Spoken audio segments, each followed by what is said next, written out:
Welcome to the D-Shift podcast, where we provide inspiration, motivation, and education to help you transition from the challenges of divorce to discover the freedom and ability to live life on your own terms. Are you ready? Let's get this shift started.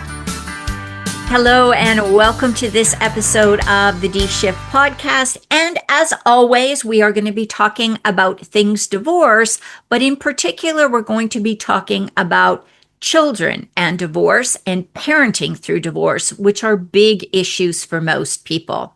My guest today is Erica Komisar. She is a licensed clinical social worker, a psychoanalyst, and a parenting expert with over 30 years of experience in private practice. She's an author, a media contributor, and founder of Attachment Circles.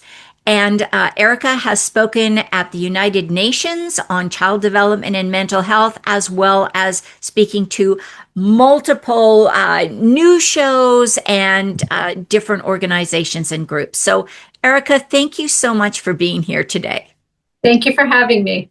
Well, and I always welcome people coming on the show with expertise and guidance on helping children get through divorce, because I always say there's only two things in divorce that people disagree with, and that is the raising of the children and the money. And typically raising of the kids is the big one, or the kids' health and well-being during the divorce. So, Erica, how did you get into this area of work? Well, I'm a therapist, and I work with in very high conflict divorce cases. And so over the many years that I've been in practice, I've been in practice for about 36 years in New York. I've seen really the negative effects that divorces can have on children, particularly if parents are consumed by their own pain to the extent that their pain and their anger towards one another, to the extent that the children get lost in the fray. And so this book was really my effort to prevent some of the difficulties and the challenges that children will have because of the divorce process. I mean, you're not going to eliminate all of the challenges that divorce poses for children. It's still going to be, divorce is traumatic, no matter how you cut it, but you can reduce a lot of the effect on children by divorcing in a healthier way. In fact, the original title of the book was A Child Healthy Divorce, and that's actually still the title in Europe for the book. Penguin has a different title in Europe. And so here it's called The Parent's Guide to Divorce. But essentially, it's how to divorce and do the least harm to your children. Yeah. And I think that is so important. And I too tend to work mostly with high conflict situations. And here's what I hear my clients say all the time, and justifiably so. I'm doing everything I'm supposed to be, but the toxic person on the other side has actually ramped up and if anything, escalated their campaign of manipulation, gaslighting, scapegoating, golden child, you name it. They're doing all the things. And that's where I find so many of my people get so frustrated, because they know they can't control the other person, but they also see the damage that's being done, and they feel like the courts aren't really doing anything. And I know that I'm sure that you hear the same thing with your clients. So let's set aside that particular dynamic for right now, because that could be a whole month-long podcast just to deal with that. Let's talk about two adults that are going through divorce that, like you say, are really consumed by their own pain and grief. What are some basics that you would say that they need to look at to not only protect themselves, but also, and more importantly, to protect their kids through this process? Well, I mean, I do think that the courts are sort of overwhelmed and insensitive often, and immune to the nuance of the pain that divorces cause children. So if you're starving your child, if you're beating your child, if you're sexually abusing, if there's extreme neglect, then the court will recognize it. But if it's more nuanced emotional neglect or more nuanced emotional abuse. It's not really recognized. And I tell parents that when they're going to divorce, if they have any options at all, there are certain windows that you want to be careful to avoid if you can, meaning if you've partnered with someone and you've had children, unless there's extreme abuse, there are certain windows where it may pay to stay together for a little longer if you can. One of those windows is 0 to 3. I don't recommend that people separate or break up or divorce if they have children from 0 to 3, unless the situations are very extreme. And I don't think people really realize when they divorce that they're going to lose their, I know it sounds like such a common sense thing that they're going to lose their children half of the time based on what the courts do today. But when you have such a young child who is, going through attachment security and needs their primary attachment object, and whichever parent's usually the mother, but it can be the father, then, going through a divorce during that period, there's some other sensitive periods as well that I don't recommend. The middle school years, I say be careful. If you can avoid those years of divorcing when your children are going through probably the worst time of their life, might be a good time to avoid it. And then also try to avoid it when they are going away to college, because these are things that you'd say, well, don't they make common sense? But I think people don't. So the concept that when a child is going to college, they need to feel attached to something that's secure. Right. So I think that the courts don't recognize the pain that is caused to children through this divorce process. But I think in the end, you can't change another person. As you said a moment ago, sometimes you're working with a case where one parent is very reasonable and the other parent is not reasonable, and the court isn't going to recognize the subtlety of the unreasonable nature of the other parent. And so all you can do is control yourself, which is hard enough. In our country right now, we know what it's like to sit down at a dinner table with people we don't agree with and not lose it. It's very hard. So now imagine when you have a child at stake, how you can lose it very easily when you're in conflict. And I think working on yourself, working on your emotional regulation, working on creating a structure and a value system that you believe is good for your child, and sticking to it, even if the other parent is trying to push you off of your path, kind of stick to what is you believe is right for your child. And work with your child around understanding that they have two different parents who have two different set of rules in two different homes, and it's not always going to be aligned. But then when they come home to you, these are the rules and this is the way you do it. And although your ex-partner may do it differently. So be your best self rather than always trying to change the other person when it's not possible, Right. And that's with the exception of really abusive situations that are recognized by the court. And in that case, I say, don't hesitate if you are concerned about serious abuse or neglect. Don't hesitate to go back to court. I know it's expensive. I know it's hard.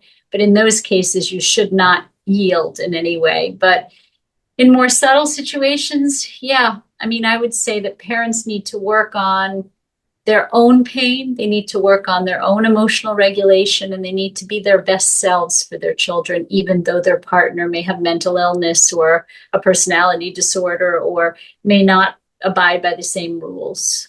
Yeah, and thank you for saying that. And I think one thing that I think that we can all agree on is that if the parents can at least agree to do no harm to the children, that is really the first big step.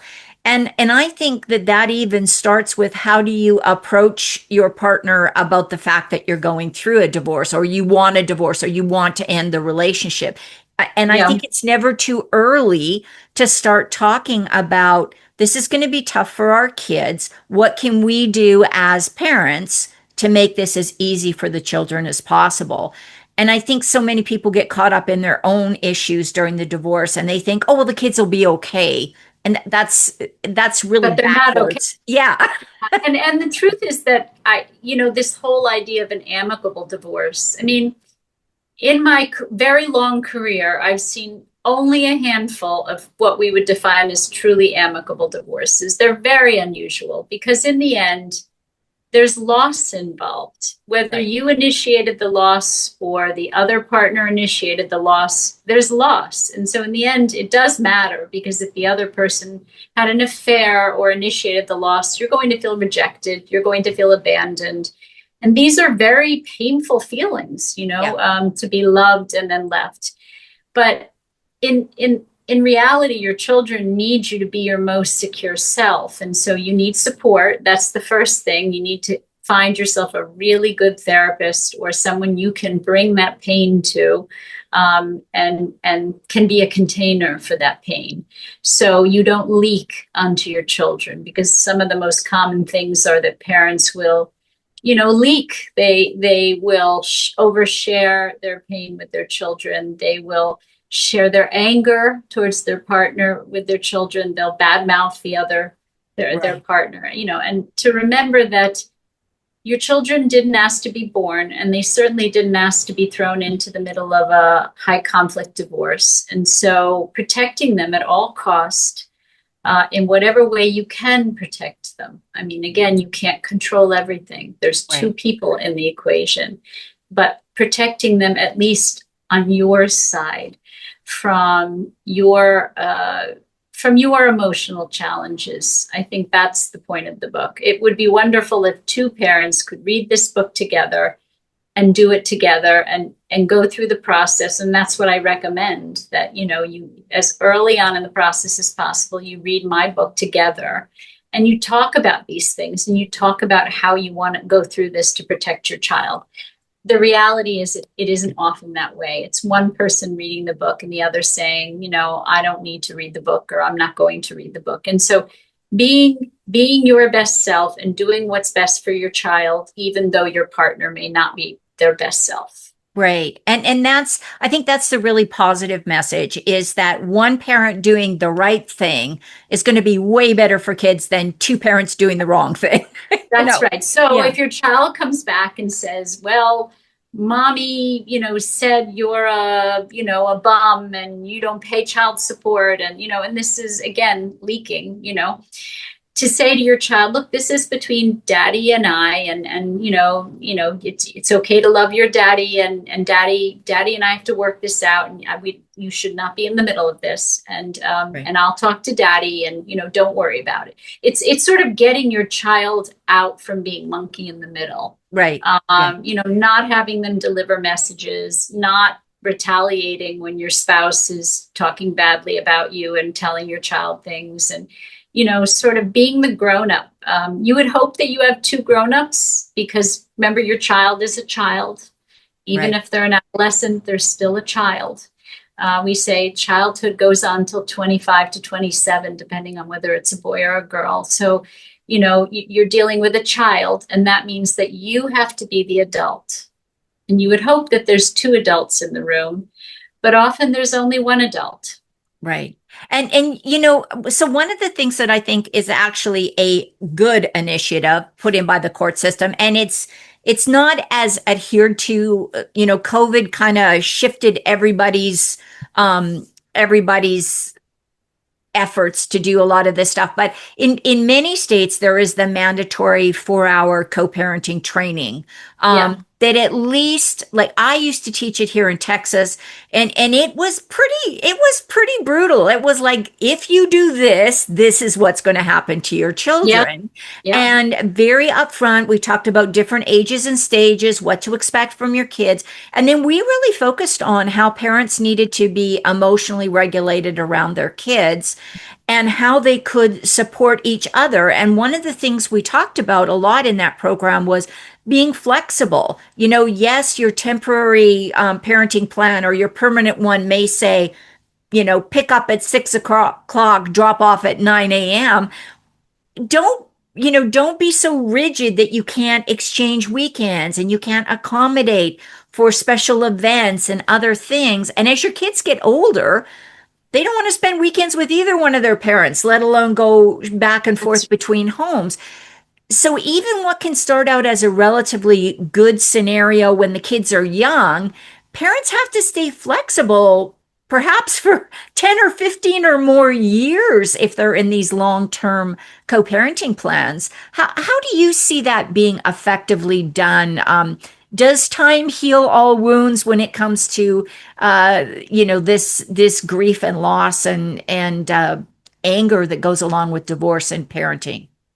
Well, as you know, the grief process, the mourning process can be a very long process. And you go through different stages. Think of Kubler-Ross, and one of those stages is anger, another is sadness, one's disbelief, but you get to acceptance, and it can take years for, particularly if you were presented with a divorce and didn't want that divorce, didn't want to separate from your children half the time.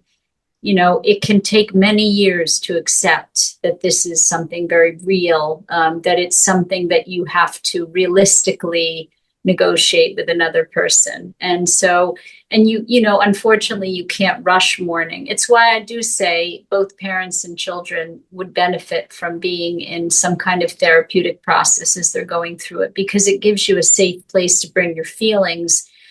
In many cases, you don't want to share those feelings with your relatives or your friends, or you feel you've overburdened them, or and you definitely don't want to share them with your children. So it's a very difficult and long process, the grieving process, and everybody goes through it in their own individual time. You can't really rush it. And so hopefully, the book isn't saying, get over yourself and you have to get over everything. It's saying you need to have a place to go to grieve. Maybe many places to go to grieve. Maybe religion and faith is another place to grieve, but you just can't grieve with your child. You can help your child to grieve, which is very important. So being there, listening, reflecting their feelings, understanding their sadness, their anger, not rushing them through or dismissing their feelings, not diminishing or demeaning the process they're going through, but recognizing it. But that's helping them to grieve. And that's quite different than the grieving process yourself as a parent, which Right. you also have to go through. You can't do it with your child. Yeah. Yeah. So that's the difference, right? So when you're in the adult position, you're creating places, compartments where you can bring those feelings, so you don't shed and leak onto your children. I really like that term leak. That to me just resonates because it's like an oil spill. It just covers everything. Yeah. Right. Yeah, I really like that. Yeah. Now, here's a question that I always get asked, and I am of the opinion that the longer you can stay out of your next relationship, if you have been through particularly a high conflict divorce, the better off you're going to be and your kids are going to be, because it gives everybody time to adjust and to settle into a new normal, and then slowly look at possibly integrating a new partner, if it's a serious relationship. What are your thoughts on that? Like, as a therapist, what what advice, and I know everybody's different, but what advice would you say about this whole idea of a new partner, a new significant partner in your life? Well, so remember that your children have experienced probably one of the greatest losses that they will experience in their life, right? It's tantamount to death. It's not the death of a parent, but it's the death of a marriage, and it's the death of a nuclear family. So it's like a death. And so you just want to be sensitive that you don't, that your children don't have to experience too many major losses of relationships. Or that the person that you're introducing them to is someone who you can see in the future in your life. Someone, you don't have to be married to them to introduce them to your children, but that you're very serious about committing to them, and they're very serious, about committing to you.